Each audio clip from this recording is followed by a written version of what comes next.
路加福音第22章，耶穌喺議會受審。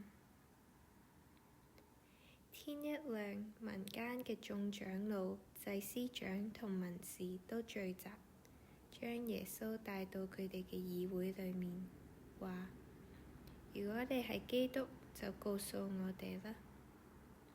耶穌對佢哋話：我如果告訴你哋，你哋又唔信；我如果問你哋，你哋都唔回答。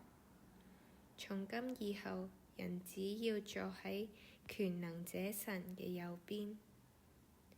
佢哋都話：咁樣你係神嘅兒子啦。